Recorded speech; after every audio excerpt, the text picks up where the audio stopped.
This video is sponsored by Supply Handlers. Hate watching is a major part of any sport, and football fans are some of the most consistent and most dedicated guys when it comes to that. At this World Cup, it will be no different. In fact, it is already a very common theme. Fans in their millions have already started to hate watch certain teams, and we want to see what teams are getting the most hate and why. These are 7 teams everyone will be hate watching at this World Cup. Right from the opening game of the tournament, all of this started to play out. We saw an entire continent hate watch South Africa, which got everyone confused. Africans usually supported their own at the World Cup, but this time it's different. We had folks from Nigeria, Ghana, Zimbabwe, Malawi and other African nations proudly supporting Mexico, dancing to mariachi and even adopting Spanish names. It was so crazy that the Mexicans themselves started to ask why they were getting so much love from Africa. Well, the why is simple. The reports of xenophobia and inhuman treatment of immigrants in South Africa have not gone down well with most Africans, so for that reason, they have decided to withdraw their support from South Africa, even though the entire continent was firmly behind them when they hosted the competition 16 years ago. But of course, if we're talking about the treatment of immigrants in a country, we just have to talk about one of the hosts, the USA. They are one of the teams everyone will be hate watching at this tournament, and much of that is because of their president. Donald Trump is not exactly a fan favorite across the world. The war with Iran, the strict immigration laws, ICE, and just the things he says and does on a daily basis have made him one of the most hated men in the world. But specific to this World Cup, the US has done things that have made football fans very unhappy. They stopped some fans from coming in to support their countries, refused to grant a visa to a renowned referee, and have restricted the entry of the Iran national team. Also, a lot of fans have blamed the super high ticket prices on the US, so fans just want to see the hosts fail because they believe the country has hugely affected their World Cup experience. But even politics aside, the fact that a lot of Americans are perceived to be very obnoxious when it comes to the game of football has made Europeans, Africans, South Americans and Asians really love to hate them.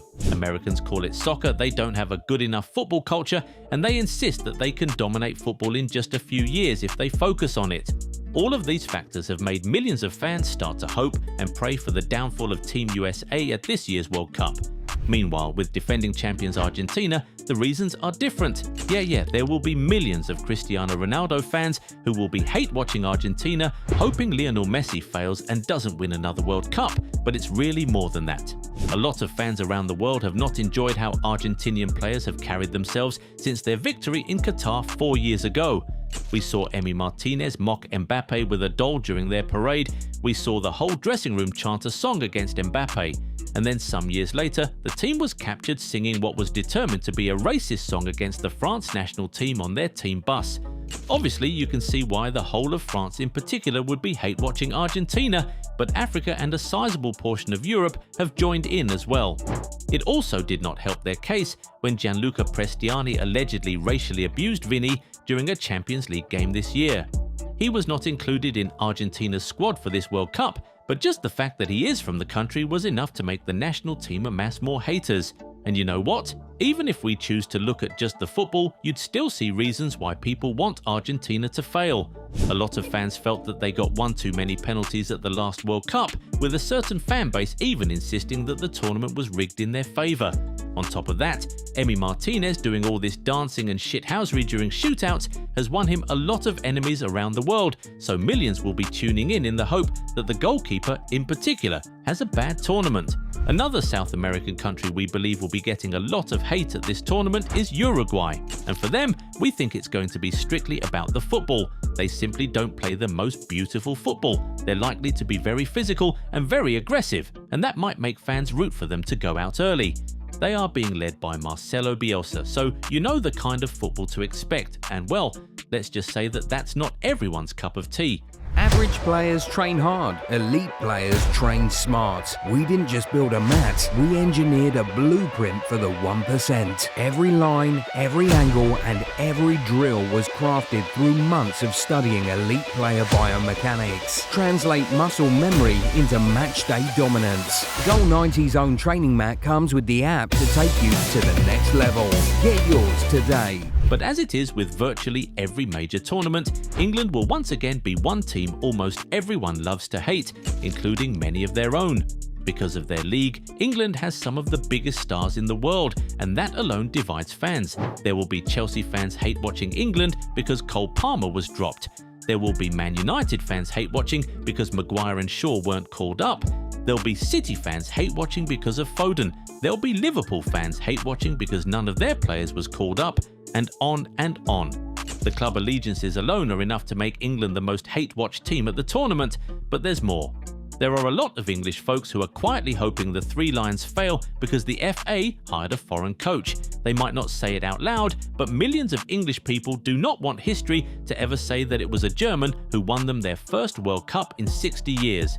And if you look away from the infighting, England will still be getting hate from outside.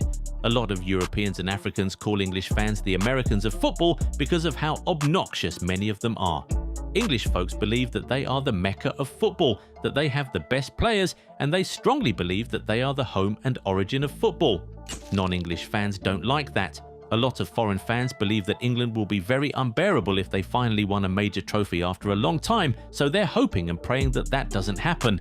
And even France is not safe this year. They might have a lot of lovable players in their squad, but best believe a lot of people will be hate-watching France at this tournament. First, because they're just too good. Many folks think that France reaching another World Cup final would elevate them to God status, and it's not even that they have anything against France in particular, they just don't want any team to be that iconic, and there are those who will be hate-watching France because of their best players. If Mbappe wins another World Cup as the protagonist, he's going to start to enter into GOAT conversations, and there are loads of people who don't want that.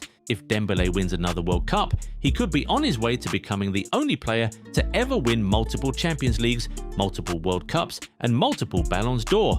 And essentially, there are millions of folks who believe that he just doesn't deserve that. For reasons like these, there will be a lot of folks wishing Les Bleus don't do well. But there are more reasons. France has caught a lot of heat for just assembling a super team made up of players with African origins. A lot of fans from Africa believe that some of those players should be playing for their teams, and because they chose France instead, they now want them to fail. We saw this play out ahead of and after the friendly against Côte d'Ivoire, and we also saw it in the build-up to their opening game of the World Cup against Senegal. Speaking of Senegal, the entire country will surely be hate-watching Morocco at this tournament, and they'll be getting a lot of help from much of Africa. Naturally, because of the already existing rivalry, Algerians and Tunisians will surely be hate-watching Morocco. But because of what we saw at the AFCON earlier in the year, more African nations have joined in. Teams like Nigeria and Cameroon thought they were robbed by the hosts at the AFCON, and as such are now hoping and praying for their downfall at this tournament. And seeing what happened against Cameroon, Nigeria, and most significantly Senegal at the AFCON, even countries who didn't play against them have now joined in the hate-watching of Morocco. And you know what made it worse for a lot of Africans? When CAF actually stripped Senegal of its AFCON title and handed it to Morocco. Till date, a lot of fans and even players like Mbappe in a recent interview still refer to Senegal as the African champions in defiance. So, just like with Mexico, Africa came together to support Brazil against Morocco ahead of the Group C opener. And we have to say that this is a huge contrast from Qatar 4 years ago, where it seemed like the entire continent was cheering Morocco on. Anyway, it is now time to hear from you guys. Who are you hate-watching at this World Cup and why? Tell us in the comments. If you enjoyed this video, give it a thumbs up and subscribe to the channel. Also, turn on the bell notification so you never miss out on new content. Catch you in the next one. Bye.